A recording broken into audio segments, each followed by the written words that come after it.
Okay. Thank you, everyone. Welcome back. It's my pleasure to chair the next session. We've heard about acute oncology services in the region, the future, what we need to do. And the next session is more talking about the reality of acute oncology sessions, wherever we are, at the Christie or at a DGH. And the second session is going to look at immunotherapy and the challenges that it brings to our acute oncology services. So we've got a great set of speakers that will take us through some of the common toxicities for immunotherapy, and then we'll talk about how we can support us delivering care for these patients with immunotherapy toxicities. So the first speaker is Dr. Adams, consultant endocrinologist at the Christie, and he will talk to us about the immune-related endocrinopathies. Thank you, Dr. Adams.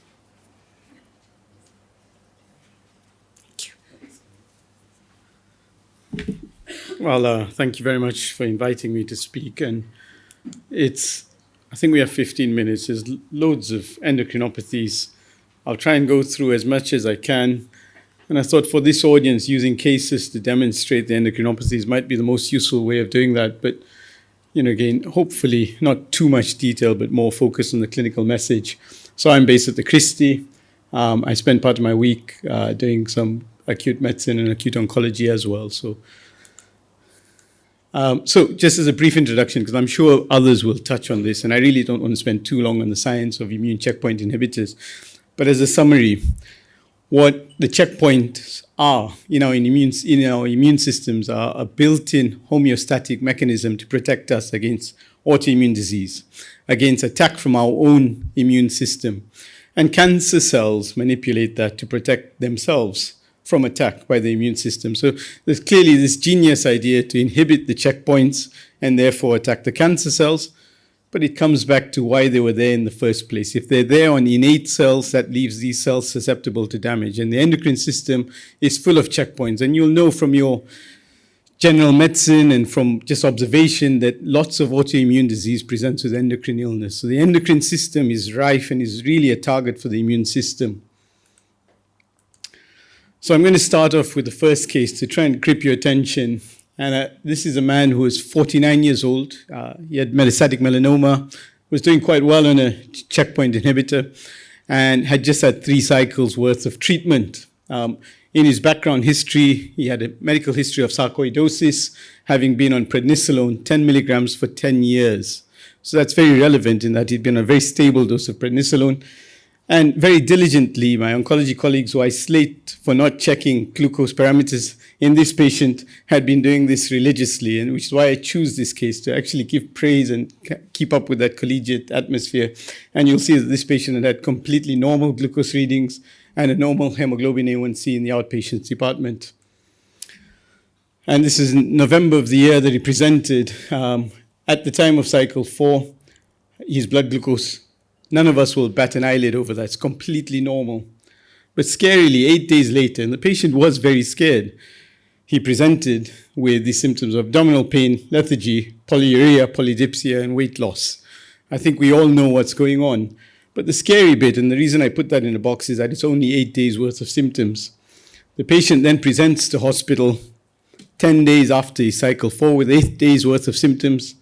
And I remember, because I was in a thyroid MDT, and my predecessor, Peter Traynor, gave me a ring and said, someone's phoned me about this diabetes. I have no clue what to do. Can you go see him? And we took this patient straight to the critical care unit. He was that sick, and he had a pH of less than 7.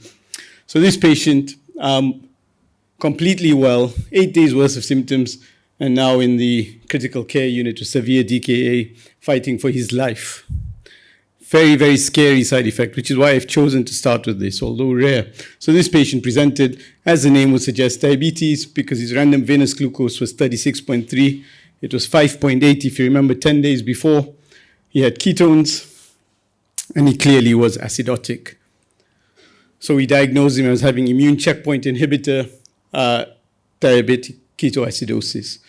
Now, what do you call this syndrome? Do you call it type 1 diabetes? Do you call it fulminant diabetes? And I think this name, fulminant always gets our backs up. and I think maybe that's the right name. I tend to call them immune checkpoint inhibitor-induced diabetes because they're not really type 1 diabetes. This is not autoimmune diabetes. But again, I don't want to spend the session being pedantic. So why, for example, is the pancreas a particular area of target? And we know that programmed cell death, one, is ligand. This is a really key protective mechanism to prevent people getting type 1 diabetes. So many years ago, they did a study in the States, and they looked at children who had the genetic predisposition towards type 1 diabetes, and they looked at their antibody status, and they followed them up for their whole lives. And they said it's a completely useless study because we couldn't predict who got type 1 diabetes. And as we say in all autoimmune disease, we don't know what the trigger was, what the stressor was. This is and PD1 and PDL1, I'm convinced, is at the heart of protecting these people from getting type 1 diabetes. We've removed that gate. And the data I'll show you will hopefully reveal that. So immune checkpoint inhibitor-induced diabetes, based on the clinical trials, the incidence is about, that's a very wide incidence when you look at it, 0.2 to 4%. What does that mean? I think now generally there's more and more studies, and I'll share some of our own data, suggest it's probably just under 1%. This is the key statistic, regardless of incidence, that the majority present with DKA. So that's really scary because that patient, 8 days, there's no warning, is in the critical care unit. So if you remember nothing else today, think about diabetes in someone who's really unwell after having had a checkpoint inhibitor. And it's usually a relatively early complication. It happens quite quickly. I'm going to share some of our data, which has just been shared as abstracts at conferences recently. We hope to publish it soon. And we have, I think, having compared other series, we have the largest single center experience. And I'll make a strong point about this, because when you look at immune checkpoint inhibitor-induced diabetes or any complication that involves the endocrine system with patients on immune checkpoints, there's lots of steroid use. And steroids obscure the diagnosis. It makes it difficult to know, is this truly an effect of the checkpoint inhibitor? Is it something else? So we were very selective about who we included. And we still managed to include 28 patients. And we capture an incidence of about 0.8%. So out of 3,440 patients, 28 had confirmed immune checkpoint inhibitor diabetes. That's very scary again. 24 required hospitalization. So this is despite us having a team on site that's aware of this, a team that treats patients that's aware of this complication. We still couldn't prevent these patients, the majority coming into hospital. 3 went to critical care. You'll notice here that the BMI is quite important.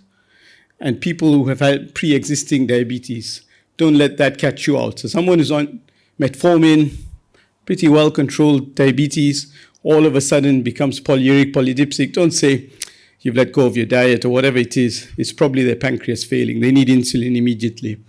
And you'll see that we captured about a 2-month time of ICPI to diabetes. We did test antibodies in about 18% of those patients. And in patients who had antibodies, they had an earlier course of disease. And that comes back to that PD1, PDL1.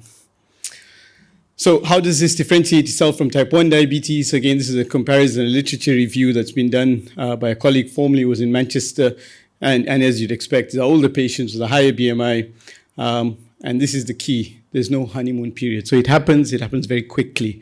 In type 1 diabetes, if someone presents with DKA, they'll probably give you a 3 or 4 month history of symptoms, not 8 days. We've actually, between myself and Tim, we saw a patient with 1 day worth of symptoms end up in the ICU. So really, really scary. The next question is this a permanent diabetes? Can you reverse this diabetes? So the first thing to say is that there had been early studies where they tried using immune suppressants, and that didn't really work. And actually, this is a very elegant study from the States where if you look at the pancreatic volume, it involutes quite quickly. This is 4 months after diagnosis. So your pancreas completely shrinks down. So the lesson here is that you have a hit to your pancreas, you kill all your beta cells, you need insulin from day 1, and you need insulin for the rest of your life. And that's important. When you're considering giving people treatment, this is a potential side effect when we're looking at that risk-benefit decision.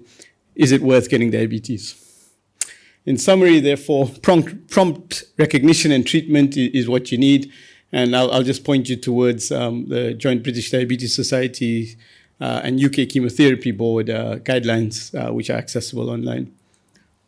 So I'll move on to another endocrinopathy, and this is a patient who'd had a drug called pembrolizumab with a history of lung cancer. And before the third cycle of therapy, of immunotherapy, this patient presented with a history of fatigue, poor mobility, not feeling very well. Now, I think I'd struggle to find anyone in the room who hasn't seen this sort of patient across the board, completely non-specific. So this patient called the hotline, and the hotline, so by this stage, we had our AACU up and running, and the patient came into the AACU, and again, the team geared, thoughts were straight on endocrinopathies, and checked the blood cortisol, and it was low. Interestingly, the patient didn't want to come into hospital. The patient said, I've just got cancer-induced fatigue, but my oncologist said, call if there are any worries. Actually, it's the patient's partner who said, you better call. You don't look like normal. You look more tired. And so the patient themselves had that bias. A lot of the time we blame other healthcare professionals. This was the patient. But importantly, and another key point is when you're seeing patients with a low cortisol, first check if they've had steroids. So about 50% of the referrals I receive, I have doubt when I write my letter and I say, I don't know if it's down to dexamethasone use or it's down to immune checkpoint inhibitor. So it's as high as that. So really a good history at the time of presentation saves everybody a lot of time later on.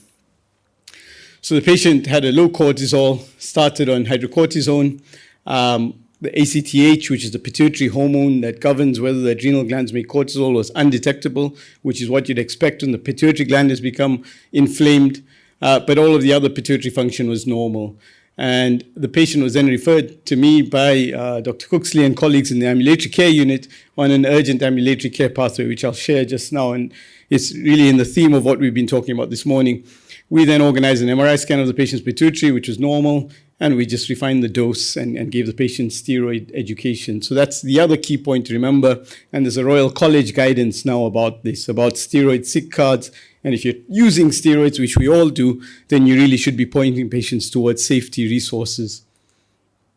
So this patient was diagnosed as having immune checkpoint inhibitor-induced hypophysitis, in other words, inflammation of the pituitary gland. And we know that inflammation or frank inflammation is most common when patients are on combination therapy, that is with a CTLA-4 and PD-1 or PD-L1 inhibitor. However, patients who are just on an anti-PD-1 or anti-PD-L1 can present just with ACTH deficiency, like our patient. So the rest of the pituitary is preserved, just the ACTH cells have been affected. I've talked about steroids. And the key point here is that this can be quite a late presentation. So sometimes patients who have had treatment started months ago can present quite late on in their treatment course. It comes back to assumptions again. We talked about the patient assumption earlier. If someone's got a low cortisol, don't assume it's hypophysitis. Please do check an ACTH. And the reason I say that is the ACTH is not a blood test you can add on. You've got to do prospectively. So if you're suspecting it and you're checking the cortisol, then you should check an ACTH at the same time. That's the best way to do it. Because, for example, we described at the Christie the first ever case of autoimmune adrenalitis from immune checkpoint inhibitors, and we've seen probably about 5 now. So it's a very rare complication compared to the hypophysitis. But these patients often then have a high potassium or low sodium, and they require more than just hydrocortisone. This is another interesting case. So I use this to highlight the lesson that it's not always checkpoint inhibitor or the cancer, because this patient had a scan and had a large pituitary mass, and we did serial scans and went through lots of MDTs, and we said it's a benign pituitary mass and adenoma. 3 years later, this mass is completely resolved with the rest of the cancer, so it was always down to the cancer, and that was a metastasis. But nevertheless, it was down to the pituitary metastasis, not the immune checkpoint inhibitor, because this patient's pituitary function actually improved as the mass got smaller. So don't make assumptions. But you don't have to scan everybody. You've got to really, and then this patient had some focal features that would have suggested there's a mass there. So in summary, in terms of cortisol insufficiency, we've now worked out that there are distinct phenotypes. The first is the patient who has a full-blown hypophysitis. They've got a headache, they've got visual changes. Like any other itis, they're in pain from that. It's a proper inflammatory illness. They may benefit from actually treating the inflammation because the headache can be quite devastating. Then you've got the more silent presentations. I'll leave adrenalitis out, where patients more subtle symptoms, pauci-symptomatic. They may or may not have more than just the cortisol as being abnormal. And that's the differentiation really between these syndromes. And then lastly is patients who have adrenalitis. So we're motioning for this. We've just published these observations recently, hoping for these to become national guidance now so that they're recognized that way. I won't run through. I've chosen the Society of Endocrinology guidelines and not the ESMO guidelines to be loyal to my society, and therefore there's lots of guidelines you can access. But again, here lots of Christie authorship in these guidelines and very current to and relative to what we do. I'm going to spend a little bit of time on an ambulatory management pathway. So this is a pathway that we started just before COVID-19. So we don't want to give COVID the credit for all ambulatory work is the point that I'm making. And what, and it comes back to that collaborative working, it comes back to observation. And so Tim started noticing that, hang on, you've got these patients with really bad headaches, they're coming into hospital, and then I see the person who's just a bit tired. Can we challenge this and not keep them in? Because our teaching is all, you've got a really low cortisol, adrenal crisis, you'll die. And, we sometimes say that to patients. They say, hang on, these patients have been ill for a few days.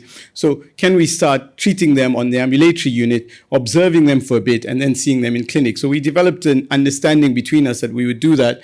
With the key bit being recognition, first and foremost, doing all the right tests, giving the patients hydrocortisone, observing them, and if they were well, discharging them. And Tim would call them, so again, not a virtual ward, but just checking up on the patient, and then they'd come to my clinic. And we published these data, and the average time to be seen was about 8 days in clinic.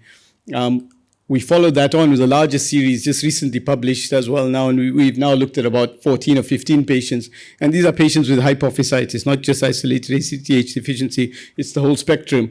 And you'll see, a lot of these patients presented with headaches.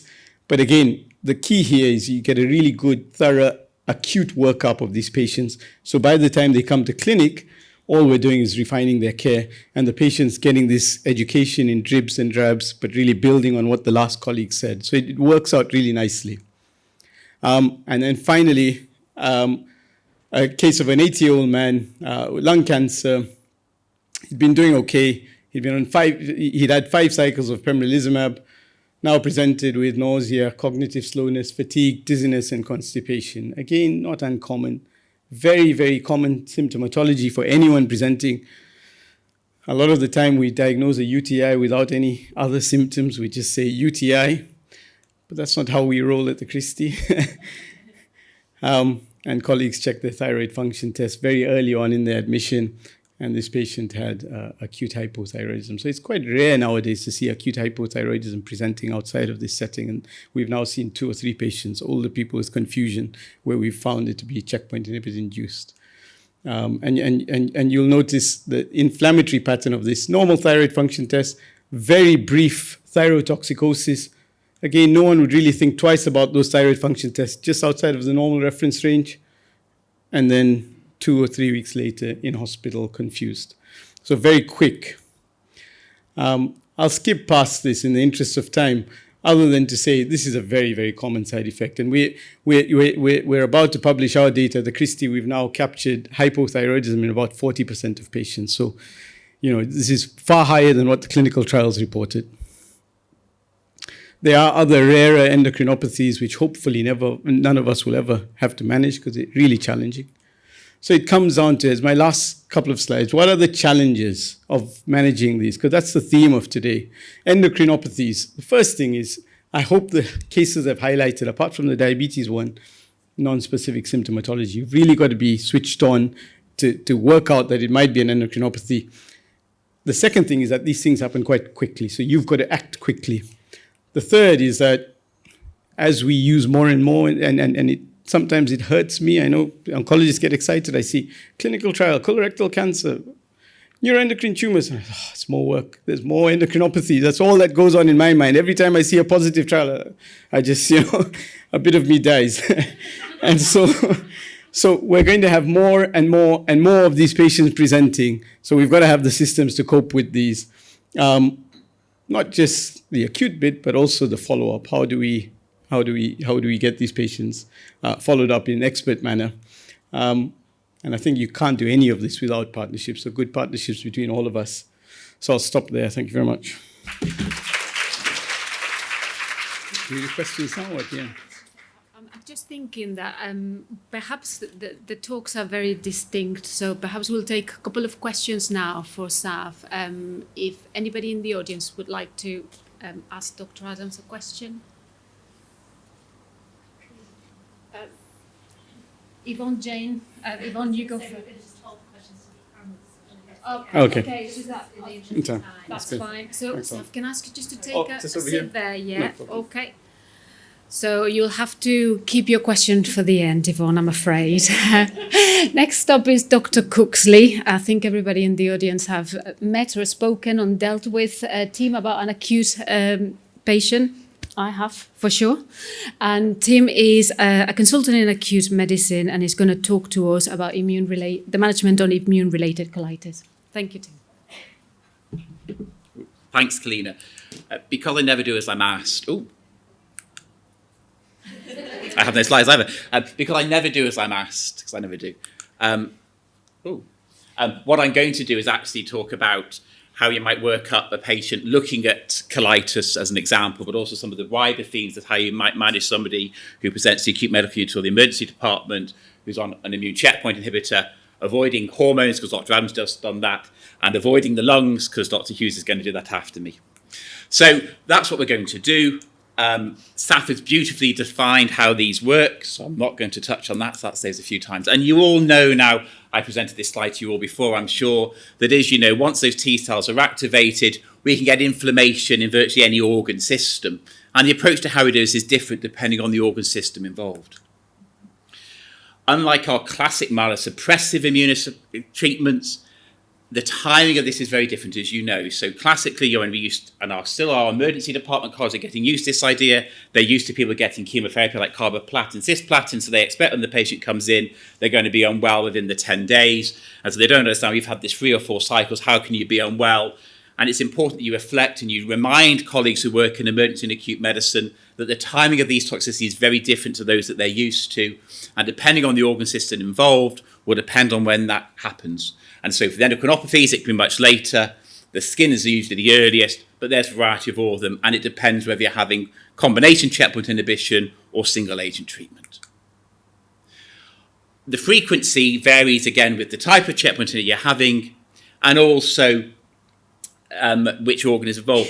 And so here you would probably look at the people, we've talked about this, the people on the left-hand side there, so the more mild toxicities, you will be managing through your ambulatory units, your SDEC units, often just through oncology clinics, so they may not come to the acute service, but if they do, those will be the sort of things, and they'll be commonly be skin toxicity and GI toxicity, which I'm picking on that.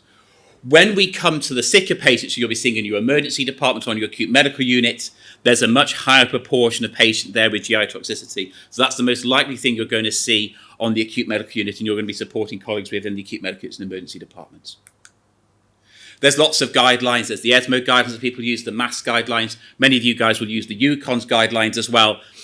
And largely they say the same thing, although not always. SAF has told you very importantly why you shouldn't be giving high doses of steroids to people who have an endocrinopathy. So if you think these patients have an endocrinopathy, avoid high-dose steroids. So ignore this regime, which will work for all toxicities apart from endocrine ones. The key thing I want to emphasize to you again, as I always do, is that just because you're seeing somebody on a checkpoint inhibitor and they're unwell, it doesn't mean they're unwell because of the checkpoint inhibitor. And we'll emphasize that frequently throughout the talk because it's a really key message. But for those with some very mild symptoms, what should you do?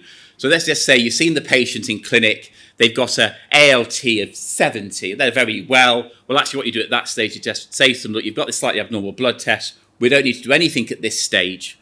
You might want to start thinking about other causes other than the checkpoint inhibitor. Though for an ALT of 70, you probably just watch it, and you let the patient know that if they develop some symptoms, they must come back and see you very quickly.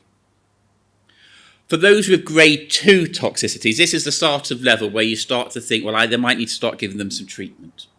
But again, it's really, really important that you work them up to make certain that the cause of an immune checkpoint inhibitor. So if you see a patient who's got a raised ALT, and normally that's what I would call a paper toxicity, something that's picked up through a lab result rather than the patient being symptomatic, but they've got an ALT of 300, take a good history. Think of the other drugs they could have taken.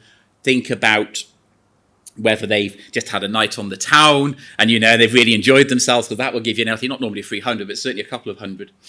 And then the thing about other things, make sure you do an ultrasound scan to make sure that they don't have a clot blocking the portal vein, because that will also cause you to have raised AST.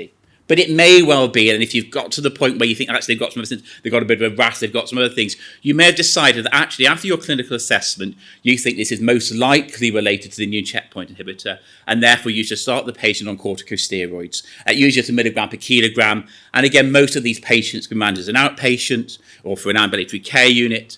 And really important at this stage, you let the oncology team who's treating them know, and you may need to get a hepatologist involved if you're uncertain about how to manage these things. For the sicker patients and those you'll be seeing in the emergency department and the acute medical unit, again, it's really important to support the organ involved. So if you're seeing somebody with liver failure, they're going to need Pabronets, they're going to need Parvolets, they're going to need lots of sensible fluids, and the sort of things you do when you manage somebody who has liver failure. But alongside that, you'll want to start them on some high doses steroids, normally intravenous methylprednisolone, at 1 to 2 milligrams per kilogram. There are some variations to that for some presentations, and we'll mention that a bit later. And again, make certain you do investigations to make certain that the cause of the trouble is the immune checkpoint inhibitor and not something else. Again, at that point, you certainly want to let the oncologist know if they have a grade 3 or 4 toxicity, and you may want to get some support from the gastroenterologist if it's a GI problem. And they may then at some point need some immunosuppression, and we'll talk about that a little bit later. So I was asked to talk about colitis, so let's talk about a colitis case. So this is a 54-year-old chap. He's got metastatic melanoma, and he's had 3 cycles of Ipi/Nivo. And he presents with a very classic history. You've probably all seen this. So he's got a 4-day history of profuse, loose, watery stool. He's going 12 to 15 times a day, and there's no blood and there's no mucus. It is unusual for people who have an immune-mediated colitis to have blood or mucus in their stool. They have some mild left iliac fossa pain, and they feel very fatigued. There's no vomiting, there's no fever. Importantly, they've had no recent antimicrobials, things like C. diff can present in this way. And again, you must start thinking about some of the other things that can cause this. But this sounds like he's going to have an immune-mediated colitis. When you see him, he's alert. He's got a low-grade fever. And remember, people, when they've got T cells and they've got an inflammatory process, will often get fever. Fever does not equal infection. Fever equals an inflammatory process and is entirely fitting with an immune-mediated problem.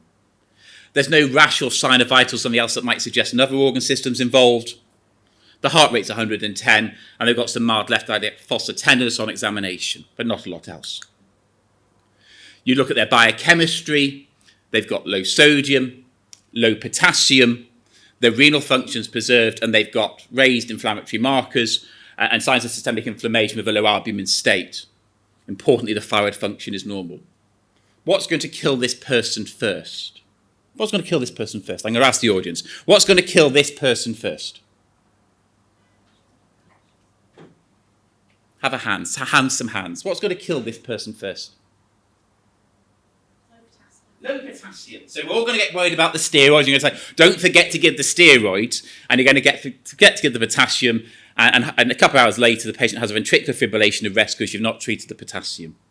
So you must really focus on supporting the organ system. This person's got bad diarrhea. They're going to die of their hypokalemia before they die of their colitis. So treat the organ system involved. Really important. Okay, so what are you going to do for this person? Well, you're going to make certain they don't have an infected process. You need better some blood culture and a stool culture. You should check an anti-TTG. Some of these people have celiac disease. And importantly, at this stage, you might think this is a poorly patient. They've got some very poor prognostic signs. I may need to give them some secondary immunosuppression. So it'd be really useful to check a hepatitis serology at this stage and quantiferon, because you're thinking this person might need some infliximab. A CT abdomen is mandatory in somebody who's unwell with colitis, and a flexisigmoidoscopy is useful, they're not mandatory. So what do? Well, we give them some intravenous fluids, obviously with aggressive potassium replacement, that's what's going to kill them first. Then we give them some methylprednisolone, start at 1 milligram per kilogram, support the organ system, not going to be absorbing well, give them some Pabronets, they may need some feeding, give them some antiemetics. Important, whether you know this person's going to be on steroids for a long time, so you don't want Dr. Adams to get upset with you, so you want to give them some prophylaxis with bone, prophylaxis we always forget, and the antimicrobial prophylaxis which we forget left often. There is really no role for intravenous antibiotics at this stage, and I would advocate you don't do that. This is a high-risk presentation. This person, even for me, needs inpatient hospital care. and it's important you look after as an inpatient. Okay, so how does this person do? Well, it's day 3, you're seeing them on the ward. Okay, the diarrhea is still there 10 to 12 times a day. Fortunately, we've managed to sort out the electrolytes, and we've managed to settle the inflammatory markers a bit. Your stool cultures are negative, and the CT abdomen confirms your clinical impression that this person's got a nasty colitis with diffuse changes. It's probably reasonable at this stage to send CMV serology, but at this stage, this person will end up losing their bowel if you don't start acting, so they need second-line immunosuppression, and you should start some infliximab. There will be some of your local pharmacists say you haven't got your quantiferin or your hepatitis results back yet. They'll take a lot longer to come back. We now have a very consensus opinion that actually the harm of waiting for that is great, and you should just get on and treat the patient with infliximab. You can sort out the other problems that later. And also they're going to need carrying on their steroids and the supportive treatment. Now this patient gets better. The diarrhea settles to 4 to 5 times a day. You then put them onto weaning oral steroids. Because they've been unwell, I think it's very reasonable to monitor these people a few times through the ambulatory care system. If at this stage the patient still wasn't getting better, you're into case report type of territory, and there's some other things that you could try. I would tend to go with Batacept. You could speak to colleagues at Bolton and see if you could persuade them to a fecal transplant. It's the only area in Greater Manchester that does that. Or you could try some ustekinumab. Let's talk about another person who's again got some diarrhea. So a very similar sort of case, 58-year-old chap, metastatic melanoma, has had 4 cycles this time of Ipi/Nivo, and again comes in with this loose watery stool, very classical of colitis, 8 to 10 times a day, no blood or mucus, normally a very fit person, no recent antibiotics, no other medical history. When you see them, they're much better than the last person you saw. They're very pyrexial, they've got nerve features that might make you think they've got something else going on, blood pressure's fine, examination of the abdomen's absolutely unremarkable, and the blood tests are very unexciting. So what can you do for this person? Well, I think you should manage them for an ambulatory care unit. These people do not need to be in hospital at this stage, but you need to watch them carefully because they can deteriorate. So the stool culture, the anti-GTG, the same workup you normally do. Start them on some oral steroids with the standard prophylaxis. The pyramide is reasonable, certainly oral fluids, and see them once or twice a week for ambulatory care, and they should be okay. But obviously you need to make certain that the patient's going to come back if there's any trouble. So here's 2 key points. I'm going to highlight some key points we go through. Saf mentioned beautifully with hypophysitis, it's not a single organ problem. The same with colitis. It's not a single entity. When I say to you the person has colitis, that doesn't mean they have one process. They have a range of inflammatory problems in the bowel. And it's important that we explain to people that this is not just one disease. This is a spectrum of conditions affecting that organ system. That's a really important point. The second thing, as Saf mentioned, is that, as you know, virtually every disease group is now going to be using these agents. We do not have the resource in acute and emergency care to keep all these patients as inpatients. So we're going to have to start working out who we can manage in an ambulatory setting. We've done that with hypophysitis, and we're working on other groups that we can do this with. So that's going to need a lot of support from you guys, because we'll have to do that for ambulatory care, or what's now called STEC, though it's clearly never going to be STEC. This is not a GI presentation, but a very important one, and it illustrates some other really key points. So this is a 57-year-old chap who's got metastatic papillary renal cell carcinoma. He's just had 1 cycle of Ipi/Nivo, and he presents with a rapid onset of diplopia, so double vision. This is him. He's very happy for me to use his picture. Who's got the diagnosis? So you've got a chap who's had an immune checkpoint inhibitor. He's had some double vision, and this is him. And it's an emergency. It doesn't sound like an emergency, double vision. Sounds pretty boring, that. He's very unwell. So what's wrong with him? Hands again. Hands for the diagnosis. Well, shout. Jude's going to tell us. He's got myasthenia gravis. He's got myasthenia gravis, this chap. Sister McClellan knows more about ECGs than I do, so I don't want to ask her to look at the ECG. But this is this gentleman's ECG. It's not normal. And he's got some problems on this ECG. Most importantly, he's got first-degree heart block, and a significant first-degree heart block, and some sort of non-specific intraventricular delays. He's got a sort of bradycardic thing. And patients who present with myocarditis from checkpoint inhibition virtually always have a bradyarrhythmia because the heart muscle gets inflamed, the conducting system gets inflamed, and it's impaired. And those of you who are observant will see the troponin and the CK in the bottom left-hand corner. So this gentleman only has myasthenia gravis, but he also has myocarditis and myositis alongside that. And this is a very important presentation that occurs in people on immune checkpoint inhibition. So what should you do for this chap? this is an emergency, and 70% of these people will die if you don't treat them properly. And many will die even if you do. There's an argument about whether this person should have 1 milligram per kilogram of steroids or 500 milligrams of steroids as a bolus of methylpred. I have to say, increasingly, we now give these patients 500 milligrams of methylpred as a bolus. So I probably advocate for that, but it's difficult. What they definitely need is intravenous immunoglobulins at presentation. You haven't got time to wait a couple of days and see how this particular presentation gets along. We need to crack on and get it sorted. So they need some IVIG immediately and at 1 gram per kilogram over 5 days. And of course, supporting the organ system is again important. Myasthenia gravis is a problem with the neuromuscular junction. Therefore, you must support that pyridostigmine, which is the medication used to support that. And these people need careful monitoring, FEV1 cardiac monitoring, and probably intensive care monitoring, or certainly monitoring carefully by people who know what to look out for on an acute unit. So how does this chap get along? Well, he's stable but pretty static on our critical care unit. His oxygen requirements go up. Fortunately, he just stays in that first degree heart block. He doesn't have any complete heart block where he'd need a wire, because that makes life a bit trickier. So on day 3, we gave him a abatacept. That's in very simple terms a CTLA4 agonist. So it's reversed what you've done with the checkpoint inhibitor, and he gets better, and all his antibodies you'd expect to see in somebody who has really bad myasthenia myocarditis were positive. So immune-mediated myasthenia gravis, the course of that. So if I see somebody in my general medical clinic, which I don't do anymore, and they had myasthenia gravis, I would have about 18 months before I need to start to get worried about them. So if I saw usually a classically a lady in her 50s who came with some ptosis and a bit of neck weakness, I'd have 18 months before she got unwell. In somebody who's got myasthenia gravis from immune checkpoint inhibitors, I've got a couple of days if I'm lucky before they get unwell. And it's a very significant condition with high mortality, and in the adjuvant setting is a disaster. So these are the other couple of other really key points. Saf mentioned this with diabetes. Again, you know, the average person with type 1 diabetes presents to the emergency department at 17, 18 years old. 8 days, 1 day of symptoms.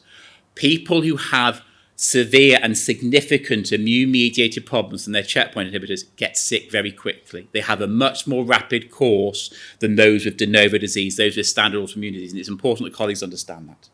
And therefore, it's really important that you recognise these things quickly, because if you recognise them, you can manage them, and that will improve their outcomes. Okay. A couple of very quick points. Antibiotics. Lots of people who have immune-mediated problems will have a fever. I know people who are increasingly judicious with antibiotics, and I'm pleased. I'm not talking about the initial PGD. That's important and should carry on, but we need to encourage people to make assessments and be judicious, particularly in people on immune checkpoint inhibitors, because we know because of the GI microbiome that antibiotics reduce the effectiveness of immune checkpoint inhibitors. So if there's not a good reason, please try and avoid antimicrobials and be really judicious. And finally, this point, you know, the question you should ask yourself is, well, what's the chance of my patient that I'm seeing who's acutely unwell in the emergency department having an immune-mediated toxicity if they're on a checkpoint inhibitor? So colleague Jim Young's group at MD Anderson, a friend of mine, they're about 25% of the patients that present to MD Anderson. They have an emergency department just for cancer patients. They have 16 consultants. I mean, that's, you know, that's bigger than probably most of the departments in Manchester. It reflects how many people they're seeing. So about 25%. In our unit, and we haven't looked at this, we've got about 2,000 patients on our database now, but about a third. So between 25% and a third of patients who are on an immune checkpoint inhibitor who come in unwell with symptoms, that will be the percentage. So the majority won't have one of these things, so don't forget that. Okay, so this is a challenge. It's difficult. We're going to work together to try and make it a bit better for people, and I'm going to probably run over time because Clina's looking at me, so I'll leave you to read that and run away.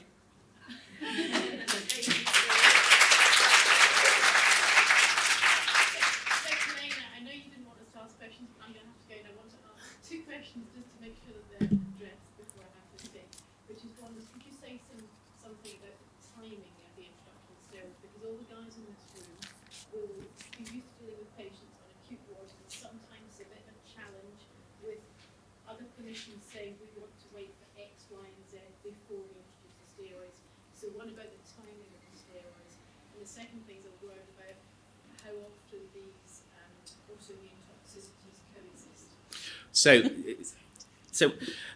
I think it slightly, and I'm sorry to be different, I think it slightly depends on the organ here and how poorly people are. And I think we have to understand which of the toxicities you're worried about. If you've got somebody with myasthenia gravis, Guillain-Barré, or neurological toxicities, or you think they're really unwell like the first person, you don't mess around, you need to crack on.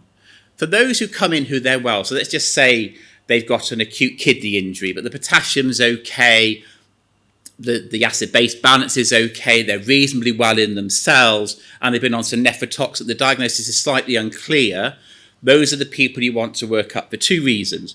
One is that high-dose steroids are not Smarties. They have side effects and they have problems. And so you want to be certain of the diagnosis before you charge in. The second thing is that, as you know, once you put somebody on a pathway, it's very difficult to get them off it. So, if you're somebody who's on a course of immune checkpoint inhibitors, they've had one course and you're going to significantly affect their prognosis if you label them as having an immune-mediated nephritis. And that's why it's really important you get the workup right. Then you probably have a bit of time, give them some fluids, get the ultrasound, stop the nephrotoxics. If at day 1 or day 2 the kidneys are still bad, or they've got a feature, they've got synovitis, they've got eosinophilia, but you have to use your judgment. I think this is really, really important. You use your clinical skills and your experience, and you get a feel for whether this is immune-mediated and how quickly things are going to progress. Which partly answers Yvonne's second question. Sometimes these things will coexist. So if you see somebody who has got an acute kidney injury, they're covered in rash, they've got abnormal thyroid function, the T cells have been activated and it's affecting a number of organs. And you will often see people coming in with more than one organ involved, because once the T cells are activated, you can have trouble. And SAF loves it when someone has hypophysitis and colitis at the same time, because you've then rightly given them high-dose steroids, and it's a bloody awful time trying to work out 6 months later whether they need long-term steroids. So again, try to get the test done. If you can really help Dr. Adam, if you've got somebody who's got diarrhea and their sodium zone and they're fatigued, if you can get that ACTH and the cortisol done at the same time, it will make his life much easier, and much more importantly, it'll make life easier for the patient because they'll get the right treatment. So I think it's about acumen, workup, and getting a feel for these things. Is that okay, Yvonne? Right. Thank you, everyone. So our next speaker is Dr. Sarah Hughes. She's a medical oncologist at the Christie and also a member of the acute oncology team at North Manchester. And she's going to tell us about immune-related pneumonitis in the era of COVID infection. Thank you, Sarah. Scalena.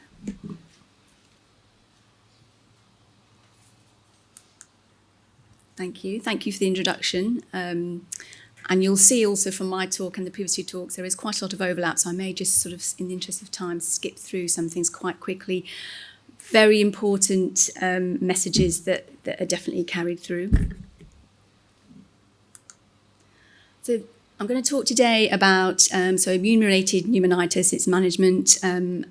It's defined as a focal or diffuse inflammation of the lung tissue, and its incidence is actually relatively rare, but as we have all seen, both in DGH setting at the Christie, potentially a life-threatening complication of ICI therapy. The clinical trials of the immune checkpoint inhibitors have shown the incidence is probably of the order of about 4%, and a slight difference between the different ICIs. So you can see there, an incidence of about 4% in the anti-PD-1 inhibitors, so commonly used are pembrolizumab and nivolumab. An incidence of about 2% in the anti-PD-1 therapies, commonly atezolizumab and durvalumab, and an incidence of 1% in the anti-CTLA-4 antibodies. But as we've heard previously, the incidence of these toxicities, it does increase when you combine the immune checkpoint inhibitors. So overall, 10% incidence of pneumonitis in those patients having combination ICI therapy.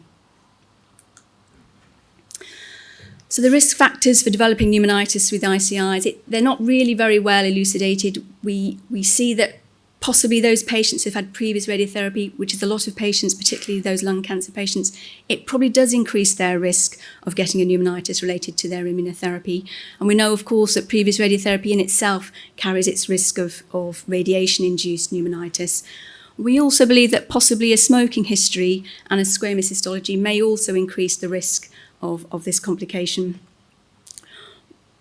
What are the factors that may sort of predispose to a more severe pneumonitis? Again, that's not very well elucidated, but possibly tobacco exposure and pre-existing lung disease, particularly again in smokers and patients that have lung cancer are more likely to increase the risk of a more severe disease cause with the pneumonitis.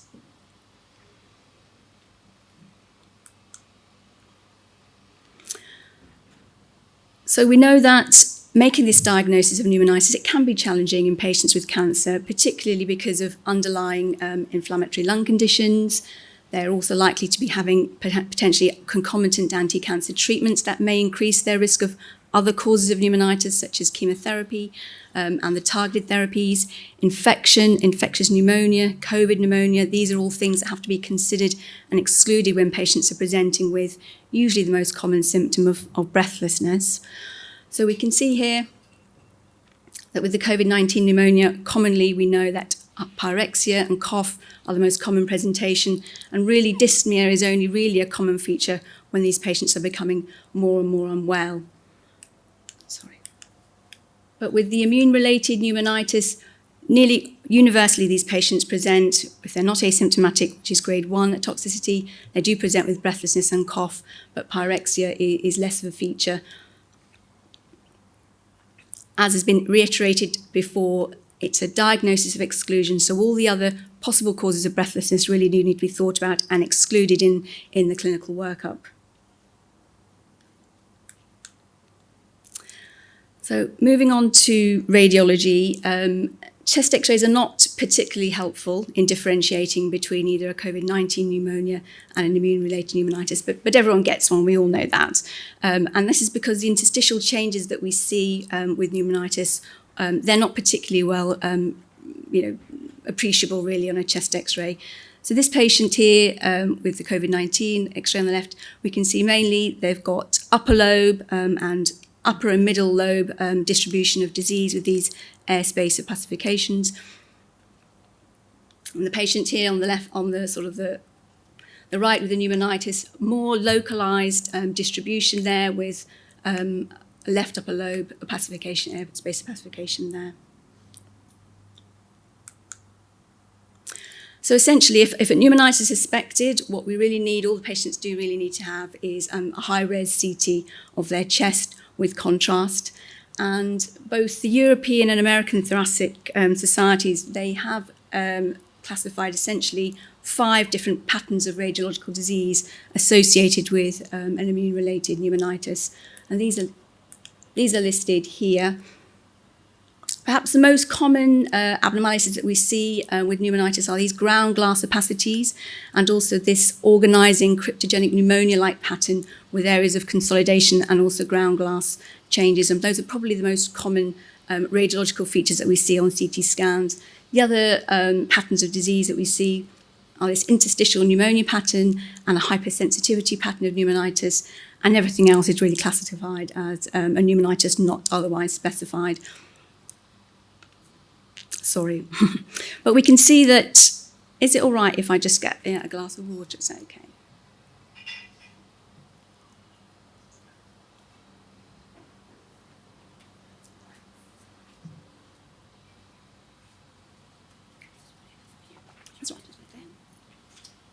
But there is overlap. We can see that with the radiological findings of patients who present with COVID-19, particularly these ground glass opacities. They tend to be in a more peripheral distribution, a more upper lobe distribution. But we also see this reticular pattern of disease, and so there is overlap between the two radiological appearances. The appearance of IR pneumonitis, they are not pathognomonic. It is important to remember that. So just quickly, some CT scans of patients who have presented with a COVID pneumonia. We can see these diffuse here in the first CT scan, these diffuse ground glass changes throughout both lung fields, a few focal areas of consolidation here. In the second CT scan, we can see a more focal areas of ground glass changes, again peripherally, but in this patient here, we can also see they've got quite significant sort of septal thickening here. And in the final patient, we can see, again, these peripheral ground glass changes, but more posteriorly also this reticular nodular pattern of consolidation. So we're going to look at some scans now of patients who did present with a pneumonitis. This is a patient with a gastric adenocarcinoma who was commenced on nivolumab and anti-PD-1 therapy. We can see that 4 months after starting treatment, they presented with breathlessness, and imaging showed these, these consolidative areas here, these focal changes here, and also with some associated ground glass shadowing indicated there by the black arrows. And that's all in keeping with that most common pattern of pneumonitis that we see, sort of a cryptogenic organising pneumonia type picture. So this patient's ICI therapy was stopped and he was commenced on oral steroids, and a month after commencing treatment, withholding his immunotherapy, we can see a significant resolution of these changes here. So this is a patient with stage 4 lung adenocarcinoma who was commenced on pembrolizumab. A patient, these are showing these more interstitial type pneumonia changes with these ground glass areas of change here, some subpleural sparing, which we see here indicated by the right arrows. And again, he presented 2 months after starting his therapy, and 3 months after withholding his therapy and again commencing on steroids. We can see largely resolution of those areas of change, perhaps a little bit of ground glass shadowing there. That's thought to be more due to some dependent atelectasis.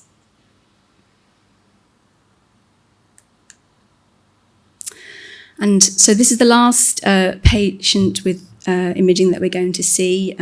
Unfortunately, something that we have seen, not commonly, fortunately, but patients that do become very unwell with a pneumonitis. And the incidence of this, we estimate, is probably of the order of about 1%, where patients present with a rapidly progressive acute interstitial pneumonia. So this is a patient with stage 4 lung cancer, and even at baseline, before starting any therapy, we can see they've got lung masses, disease, essentially focal areas of cancer within both lung fields. They're started on their nivolumab, their immune checkpoint inhibitor, and presenting 6 weeks after starting therapy with breathlessness. This is what their imaging shows, and it does appear to show some perhaps underlying progression of the lung cancer indicated by the white arrows. Of course, we know that when we scan patients early after starting their immunotherapy, there may be changes associated with pseudoprogression, but also in addition, these new changes around the lung masses are these areas of ground glass change here.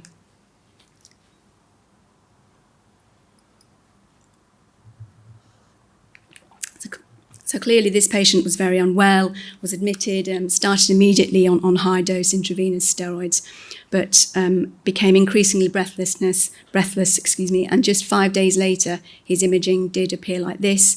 We've got this massive confluent change of ground glass changes throughout both lung fields, very little normal lung parenchyma left, and despite maximal therapy and admission to the ITU for ventilatory support. Unfortunately, this patient died a week after that scan was taken.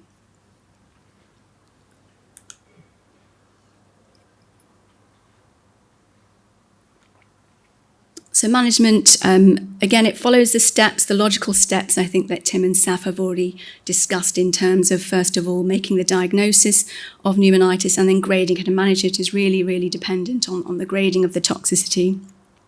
So these guidelines are taken from the ESMO immunotherapy guidelines that have been recently updated. We classify grade 1 pneumonitis really as patients being asymptomatic, and usually the changes which we do see radiologically have been picked up on CT scanning, perhaps in terms of assessing their disease response. So although these patients are asymptomatic, we can see that the imaging usually does show changes confined either to one lobe of the lung or less than 25% of the lung parenchyma. And the baseline indications we've seen, they've undergone scanning, usually routinely as part of assessing their response to treatment. It's important at this stage also to exclude infections, so they have underlying blood tests and screening for sputum and urine for viral or opportunistic infections. But mostly we manage these patients by withholding their immunotherapy and close observation, so close clinical observation in an outpatient setting, monitoring for any development of their symptoms, and if these occur, then managing these as a grade 2 toxicity.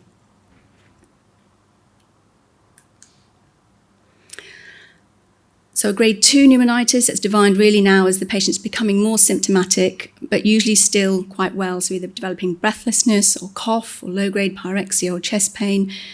Usually they're well enough to remain as outpatients. We've talked about managing these patients either in an outpatient clinical setting or in the ambulatory care setting, but with these patients, again, monitoring their symptoms daily for any deterioration, definitely including a clinical workup to exclude infections, so blood, sputum, urine cultures, and also potentially, we haven't really touched on bronchoscopy to exclude infection for these patients, but usually at this time it's usually probably more sensible just to monitor them closely.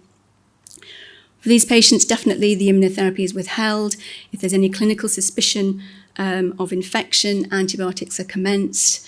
But if there is no evidence of infection or after 48 hours of antibiotic therapy, then these patients are usually managed on oral steroids at a dose of 1 milligram per kilogram per day. And again, monitored closely for any deterioration in their symptoms. And if there's no improvement or indeed deterioration after 48 hours, then they are managed as per grade 3 pneumonitis. So we've all seen that these patients are unwell, they're breathless, they have an oxygen requirement, they're hypoxic. These patients absolutely require admission to the hospital, and also consideration of escalation of their support, of their ventilatory support if required. We've talked already about the baseline test to confirm the imaging, the resolution CT and excluding infection. But often these patients are covered with empiric antibiotics in any event just to cover infection. But these patients require intravenous high-dose prednisolone in order to treat their pneumonitis, and very, very close monitoring, and again, consideration of ITU support in terms of supporting their ventilation.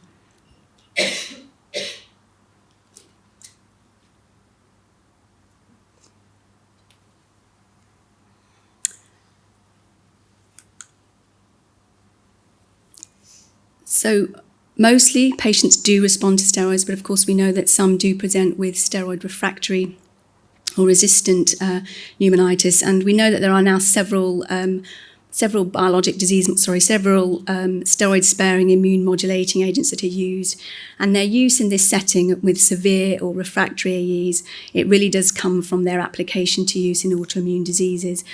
But what we don't know, what's not really been evaluated, is their efficacy really in managing.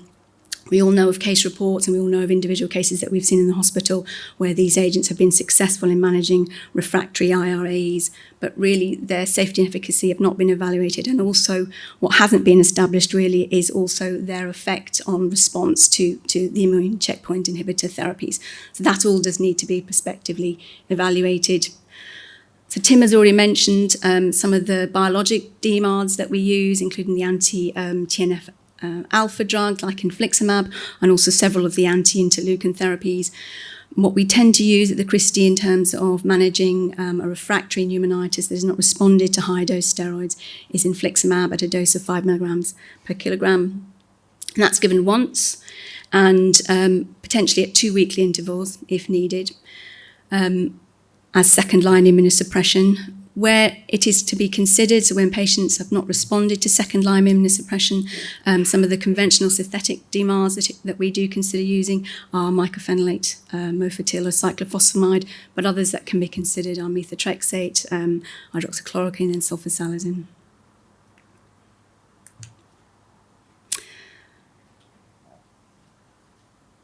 As we know, fortunately, most patients do respond to high-dose steroids, and then their management really is focused on managing weaning of that steroid, and over a period of time. It's very important at this stage then to consider their antimicrobial prophylaxis, because these patients are going to be significantly immunosuppressed for several weeks. And we've unfortunately had patients that have become unwell from opportunistic infections where that's been overlooked at the outset.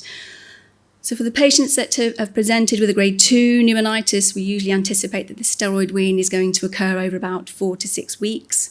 And for those that have presented more unwell with a more severe toxicity, that steroid tapering is going to take several weeks longer. And we also have to prepare for the fact that their inflammatory toxicity, it may also recur during that steroid wean, to prepare for that and to be mindful of that in terms of monitoring. In terms of re-challenging, we know these patients are at risk of redeveloping their toxicities.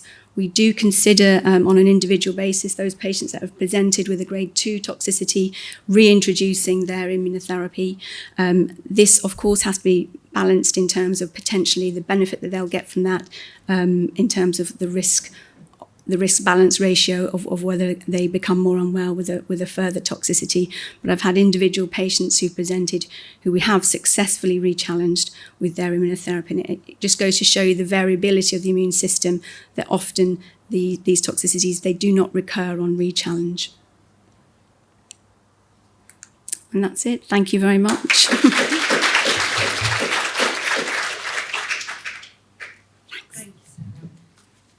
We'll take questions for Sarah and the rest after we finish the session. So next up is Dr. Richard Berman. So Dr. Berman is going to tell us about the supportive care clinic at the Christie. And then this is relevant to this session because obviously there is this movement. We've talked about keeping people out of hospital, how to manage these patients. And obviously Dr. Berman and his team are very instrumental in helping us achieve that. So Richard. Thanks, Kalena. Hi, everybody. It's nice to be in Hale Barnes. Thanks for asking me, Claire. My name is Richard Berman, and I work at the Christie on the supportive care team. I think I have hijacked this immunotherapy session, and I've actually hijacked my own session because I'm going to be talking to you about what we're calling supportive oncology. But it is, I promise you, very relevant for you guys to know all about this because it's something that is rising in profile in the UK and becoming very important. Okay. I normally kind of set the scene with these presentations, those of you who've seen me speak before, and sort of tell you how things have changed over the years in terms of cancer treatments. And I'll sort of throw out there asking people, how old do you think I am? 55. 55? Have you? I think you've left your glasses over there, Tim. 85. Thanks, Yvonne. I think I'll put a stop to this immediately. I'm 50 years old. I was born in 1972. In 1972, if you got diagnosed with cancer, all cancers taken into consideration, what do you think the chances were as a percentage that you'd still be alive in 1982? Have a shout it out. Sorry? 10? It was about 20%, 25%. So back in 1972, if you got diagnosed with cancer, you were very likely to be dead within 10 years. Okay, so we're now 2023. If you get diagnosed with cancer today, on average, all cancers taken into consideration, what are the chances you'll still be alive in 2033 as a percent? It's probably heading towards 60 and probably expected to be 70 in a few years' time. So it's pretty good news about cancer. And it's thanks to all the things that, many of which we've been talking about today, the immunotherapy treatments, also the targeted therapies, proton beam therapy. Do you know what that is at the top there? It's a robot. It's a surgical robot. Hands up if you would rather be operated on by a robot. Okay. Hands up if you'd rather be operated on by a human being. And hands up if you'd rather be operated on by a surgeon. No takers. So you may have seen this slide from Macmillan, but essentially, back in the 1970s, it was mostly about dying from cancer. Most people died. But today, we talk more about living with cancer, don't we? And there are about sort of 3 million people at the moment who are living with cancer, which is, it's a good news story. If you look at this in more detail, actually by 2040, there are going to be 5.3 million people who will be living with cancer in the UK. That's a lot of people. And a proportion of those are this new group that's sort of emerged. Everybody's talking about the treatable but incurable. Okay, that's been a challenge for my specialty, palliative care, because we're kind of used to treating people who are last week's months of life. But suddenly today, there are now people with incurable cancer who may live for many, many years. which is, again, incredible. And people are now, there's a paper out recently talking about metastatic cancer survivorship. Yeah, almost a contradiction of terms 10, 20 years ago, but now people are talking about that.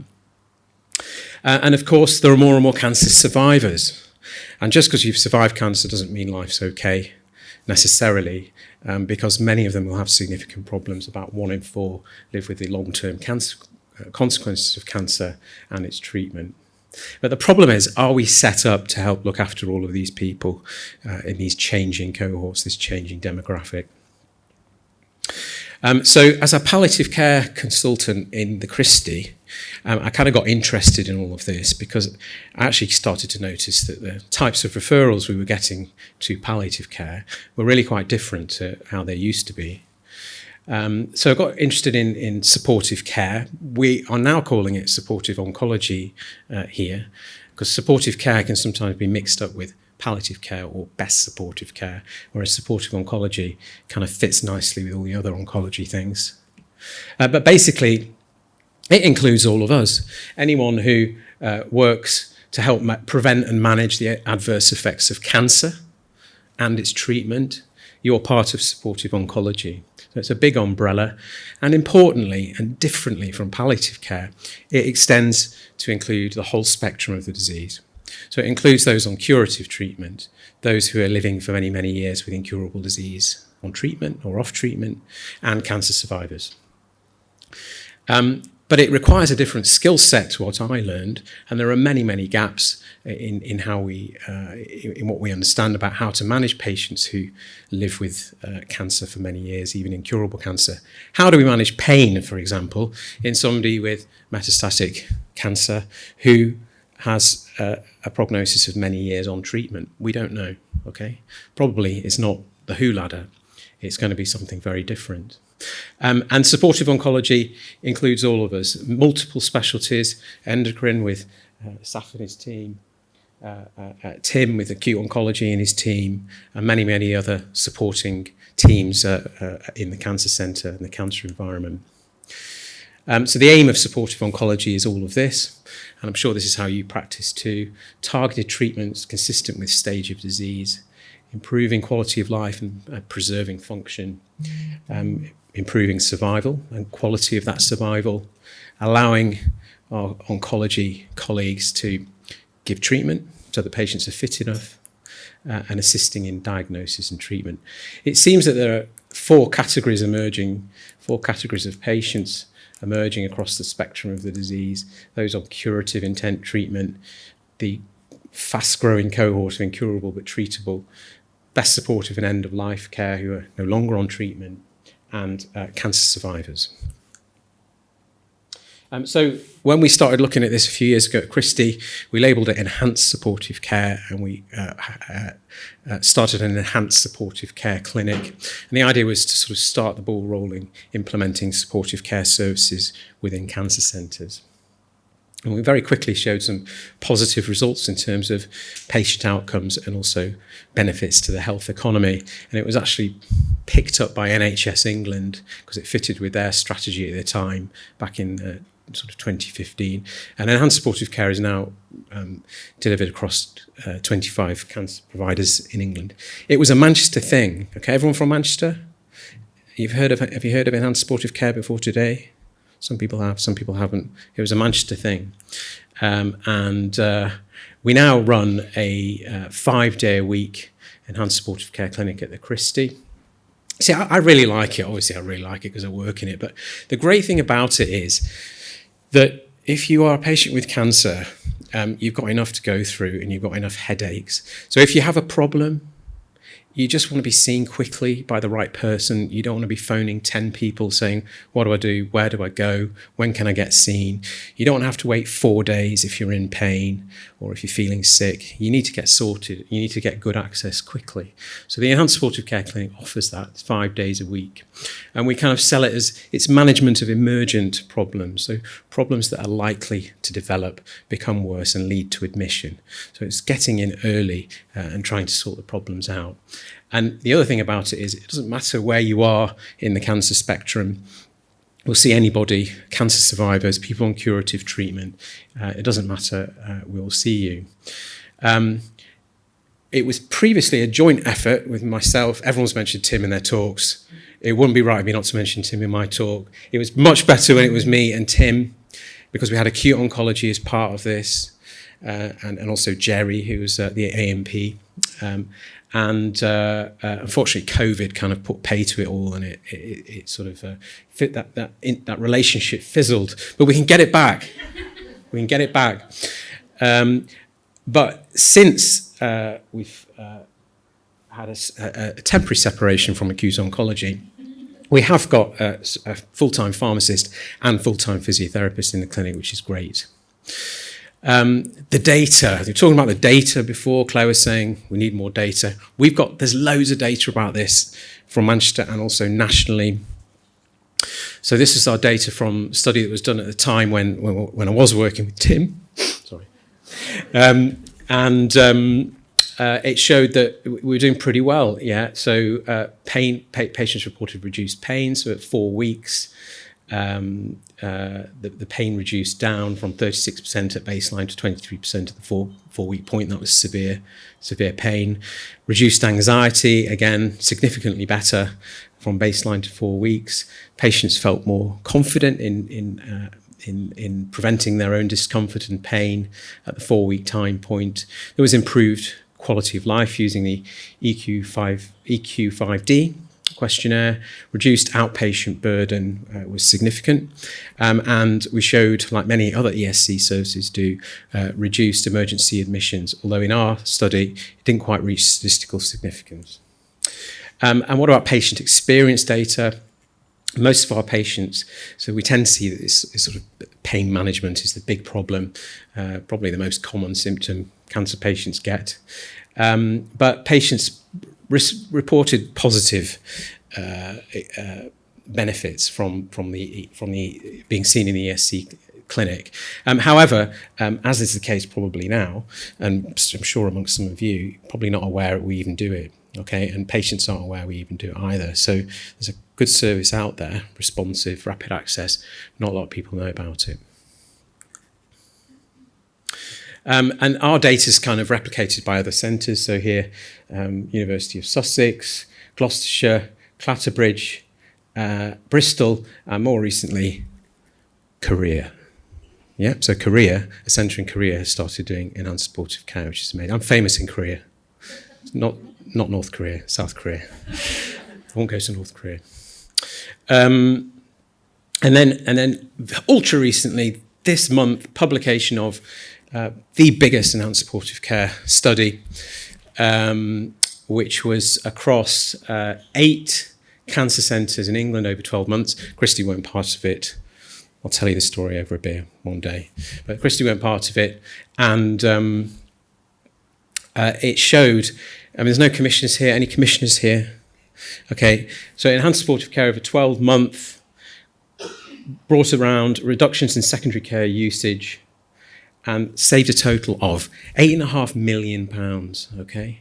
That's mega, it's absolutely mega, all through ESC clinics and early involvement and prevention of problems getting worse over time.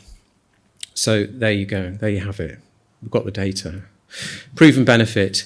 We only have, I think, the only one is at Christie, and I don't see why it can't happen in other district general hospitals. You have sort of peripheral ESC clinics.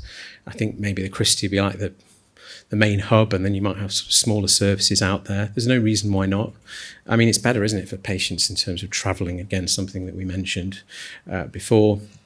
And again, it was mentioned on the news this morning, as Claire said, that we're going to need things like this because this isn't going away, it's getting worse. There's a tsunami of patients coming who are going to be in these categories, living with cancer, surviving cancer, who are going to need all of our services, and we need to do things to kind of make sure we're fit for the future fit. I think cancer patients should not have to use general A&Es and general services. They should have our own services, and I think enhanced supportive care clinics are part of that solution, along with the types of services that you guys provide and ambulatory care. I mean, currently supportive oncology is quite Christie-centric, and I think we can do more to spread it better across the region so patients get that cross-pathway care. Born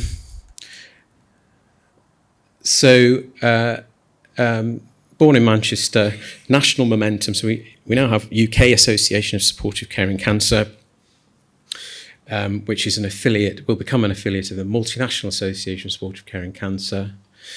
And it's actually, the Royal Colleges are now recognising this, and there's moves to it becoming an accredited area of medical practice, supportive oncology, which is really interesting. And we're also writing a book.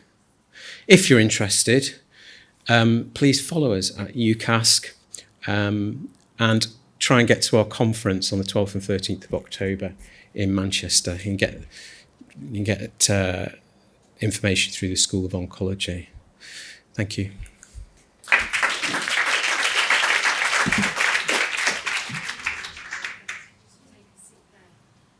Can I ask the panelists, Sarah and also Ursula McMahon and Kerry Dunn are going to join us in the panel? And we'll start with some questions. I think, Nikki, I'm hoping that you still have the microphone. Okay. So thank you, everyone. I have to say that I've really thoroughly enjoyed all the talks, really interesting and obviously relevant for the work that we do on a day-to-day basis. Anyone in the audience? Costas, you want to ask a question?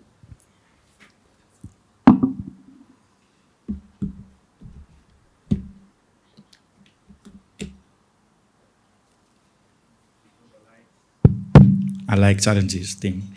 So what you present in your publication was mainly about Christie's patients who admitted with IO toxicity. So do we have data what is happening throughout the network? And then we need to see if there is a need, and this might go to Claire now, if we need some kind of support to try to capture these cases. Because as oncologists and acute oncology teams in the periphery, we get also a bit agitated if the IO patients come in. The medical teams don't know a lot of things about IO, they are learning as well. So there is a huge gap there. It's nice to present the cancer center is achieving excellently, which is great, but it might be an opportunity to see the overall picture here and see how we can support patients even if they are admitted anywhere else in the region. And that might be a big piece of work to be done. And this also would go to Richard as well, how we can, because it's a wish list to do what we are doing at Christie's to the peripheral sites, but we need a plan there, right? So this work needs to be expanded. If this is what they produced as a life saving, as a cost saving, is a massive amount of money. So it's proven already that it's beneficial. Why don't we roll it over to other sites? So I think there's two separate things you're asking me, Costas, perhaps. The first is about what percentage of patients who are on immune checkpoint inhibitor who present to the local emergency department rather than the Christie. And of course, we don't know that data, but I think the key point of the message is from the Anderson study and the study at the Christie is that probably the majority of patients that are presented to the DGH as well will not have an immune-mediated toxicity. And the key message from that paper really is just to think and work the patient up properly.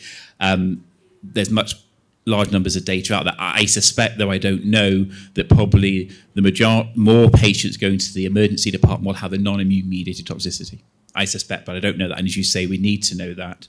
Of course, it's complicated by centres such as Wythenshawe, where we're giving immune checkpoint inhibitors in a lung setting. So again, even if you take that, you'll have to take probably 3 strands, one the cancer centre, one a university or DGH where immune checkpoint inhibitors are given, and one where there's none. And we'd have to work it out. But I don't think it actually matters that much. It's about the recognition and the workup and perhaps the percentages that matter.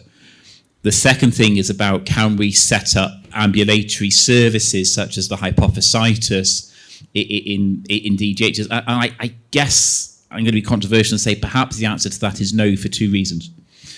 The first is that in order to set up a service, and we found this with low-risk febrile neutropenia, you have to have a significant volume of patients. You cannot set up a service that's going to be sustainable for 1 to 2 patients a month. There has to be a core number where people will be invested, and more importantly, they get the experience. Because if you're going to manage 1 patient, you may well get it wrong.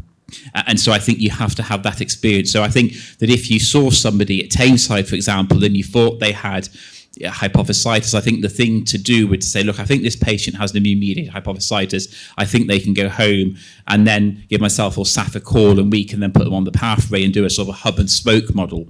But I think you're not going to have an endocrinologist of the expertise of Saf and his team to be able to do that, and an AACU of the expertise and the familiarity, and for the patient be coming through frequently enough at this stage. In 10 years' time, that may well change with the rise, and I think we'll have to adapt, but I think a hub and spoke model is the way to go in the short term. Thank you. And I think, just to supplement all of that, you're looking at mild versus severe. So education goes a long way.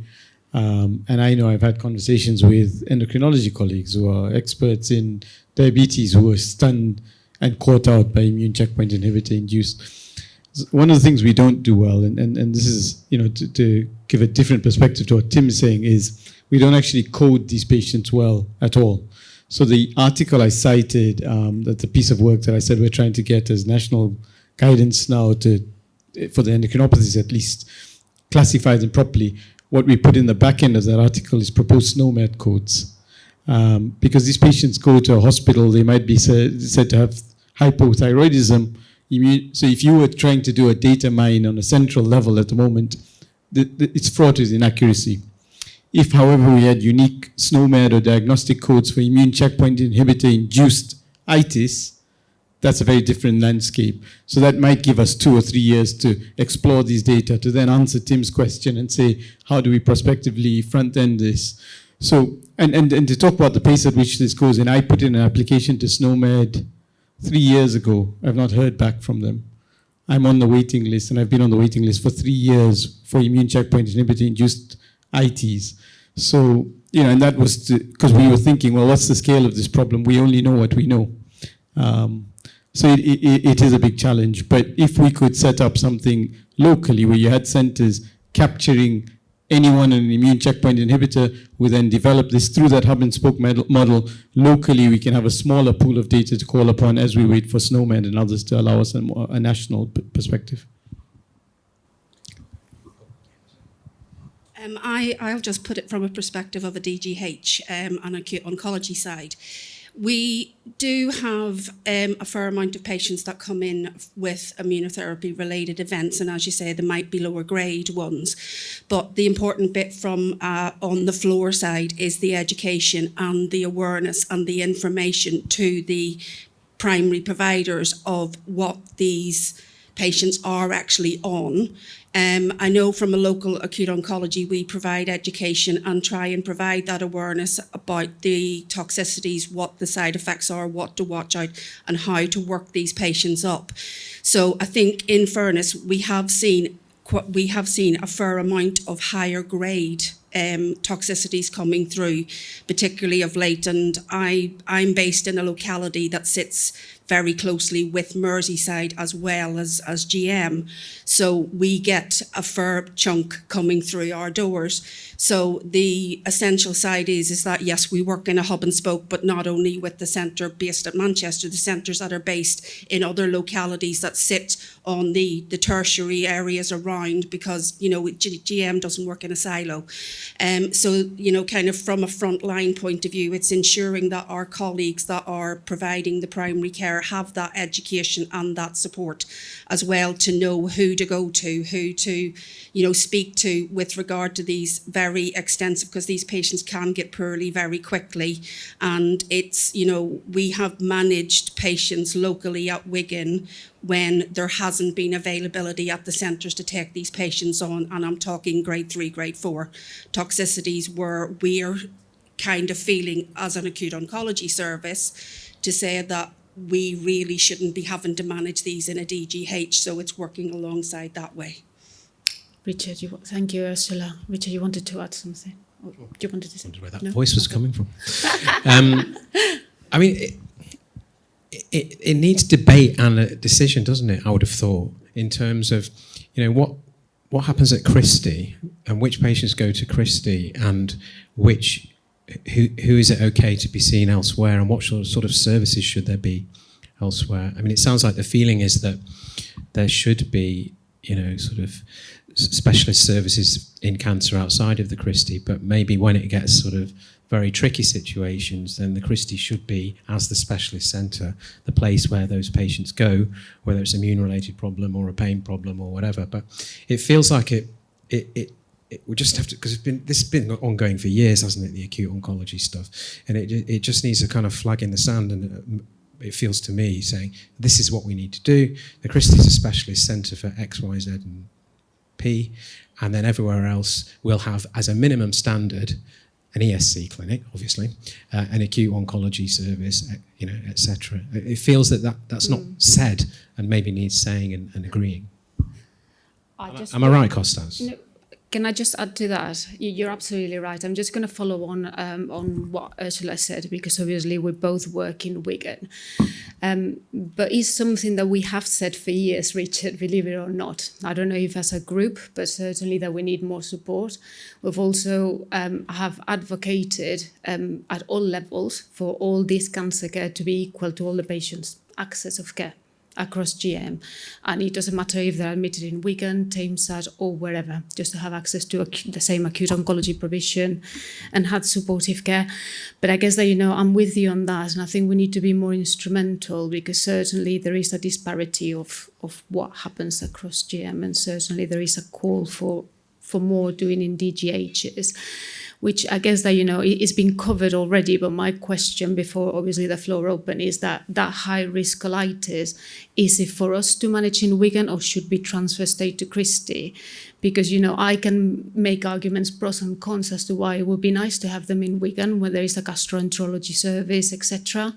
And also there are very strong arguments to take them over to Christie. But no, I'm with you, Richard. I think we just need to be more vocal and instrumental, and just trying to achieve this as a group across GM. Kostas, I don't know if you want to add to any of that. What I'm coming from is, even if we have the perfect pathway, we know patients will go to DGHs and will need to be managed there. We don't know what is the impact. We know on our territory that there are patients coming through. You are doing excellent work, much better, because you have the experience, right, from immunotherapy, let's say, toxicity. We'll never get to that point. I totally agree. I wouldn't like to have what you suggested, this type of clinics. This should be centralized. But the patients who go to DGHs, first of all, we should know what is the impact on a regional level, and that's why I'm getting back to some type of registry. We need to know what we are doing, because for me, as an oncologist working at Christie's, I'm not happy to say that, okay, patient is managed well when they come here, but they are not managed equally well when they go elsewhere. This is not good practice, and this reflects to my practice at Christie's, not to Tameside when I'm doing my acute oncology. So that's why I keep on saying we need to consider the pathway throughout, not say you are doing that, you are go to Tameside, we are not bothered anymore. And this kind of virtual clinics might be the best example to start with, right? So this would be the best one for us as acute oncology consultants, or the teams that support the AO teams, to touch base with you and sort out these cases. And then we expand depending on the needs of individual. But the IO immunotherapy is the theme that is evolving so quickly. That's why it becomes more relevant at the moment. Thank you. Sarah has got a comment. So just going back to data again, so do you think then, Kostas, as chair of the pathway board, there should be perhaps a separate, I think you were talking about SNOMED codes, which are really going to be for use for the general hospitals, but perhaps as an acute oncology pathway board, there needs to be some sort of data set or collection data for immunotherapy toxicities. But of course that does, but who is going to be collecting that data? It's more work for... Who's going to be looking at it? And who's going to be looking at it? Yeah, so it needs the IT support, because actually, in terms of the grade, it's quite straightforward. I think the data is there, the grading, it's all we've seen that, it's all sort of algorithm, all protocol-driven grading management. It's that sort of thing is quite straightforward. It's just the will to do it, really, isn't it? Thank you. I think I'm probably I know that there are questions, and maybe you grab the panel members at lunch, but I think we're probably just in the interest of time, and I know that we're all eagerly waiting for our lunch. We're going to leave it here. Thank you to all our panelists. It's been a brilliant session, and I'm sure very helpful to everyone. And we are reconvening at 1:55. Thank you, everyone.